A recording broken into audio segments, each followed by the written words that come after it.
Qu'est-ce qu'on peut faire quand notre enfant n'est pas en âge de comprendre les interdits, mais qui touche à tout et qui s'en va dans des endroits où est-ce que ça peut être dangereux pour lui? Je me présente, je m'appelle Stéphanie Houle, je suis diplômée en travail social et en éducation spécialisée, maman de 2 enfants et propriétaire de Bulles et Pirouettes. J'accompagne quotidiennement les familles à travers les différents défis de la parentalité.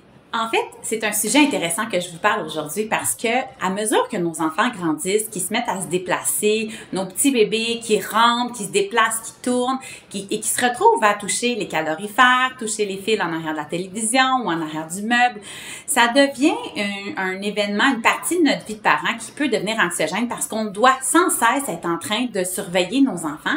Et nos enfants n'ont pas encore la capacité de comprendre la règle, de comprendre l'interdit ou de comprendre que c'est dangereux.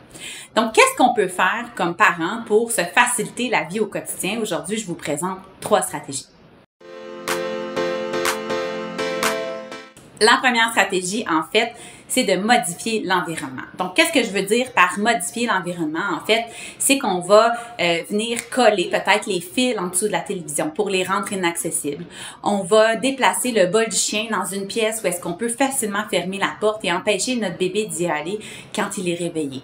On va aussi peut-être bouger des meubles pour les mettre devant les calorifères pour éviter, en fait, que notre enfant y ait accès. On peut aussi essayer de se trouver un chauffage d'appoint, par exemple. On peut trouver d'autres stratégies en pensant à notre environnement pour empêcher notre enfant d'avoir accès à des choses qu'il n'a pas le droit de toucher. Donc, c'est un peu utopique comme parent de se dire non, il va apprendre à pas y aller. Si votre enfant, ça fait plein de fois que vous répétez la même consigne puis qu'il y va quand même, c'est probablement qu'il n'a pas la capacité cognitive d'y arriver, de comprendre la consigne. Donc, à ce moment-là, je vous invite davantage à modifier vos attentes parentales et donc à modifier l'environnement pour que ce soit plus facilitant pour tout le monde et concentrer vos énergies à la bonne place. La deuxième stratégie, en fait, c'est de changer sa façon de voir les choses. Qu'est-ce que je veux dire par là? C'est que toute votre vie de parent, vous allez devoir répéter les consignes. Donc, si vous voyez le fait de répéter les consignes comme étant quelque chose de difficile, mais vous allez trouver que vous allez traverser beaucoup de défis au quotidien. Donc, il faut vraiment le voir comme une possibilité d'apprentissage, une possibilité de se réajuster pour les enfants quand on répète une consigne. En fait, ça fait partie des modalités d'apprentissage de tous les êtres humains. Comment est-ce qu'on apprend dans la vie? C'est quand on répète et quand on fait des erreurs. Donc, le fait de répéter les consignes à vos enfants, c'est leur permettre de grandir et c'est leur permettre de devenir les adultes de demain. Donc, si vous répétez dans une optique où est-ce que vous êtes déjà tanné et que vous n'aimez pas répéter, ben clairement, vous allez entacher la relation que vous allez avoir avec votre enfant parce que vous allez devenir facilement irrité de devoir répéter sans cesse parce que je vous cacherai pas que les enfants, ça nous demande de répéter souvent.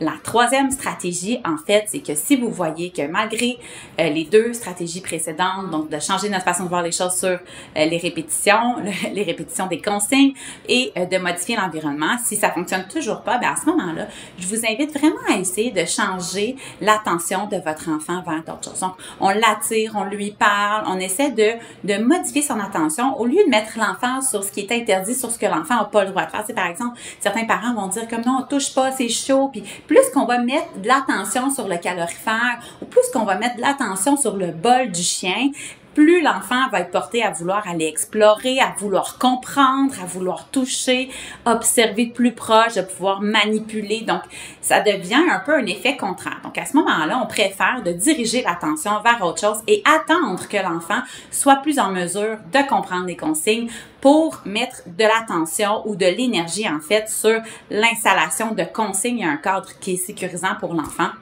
Donc, d'ici le moment où votre enfant n'arrive pas à comprendre les interdits, les dangers et les consignes plus spécifiques, mais à ce moment-là, c'est à nous comme adultes de s'ajuster.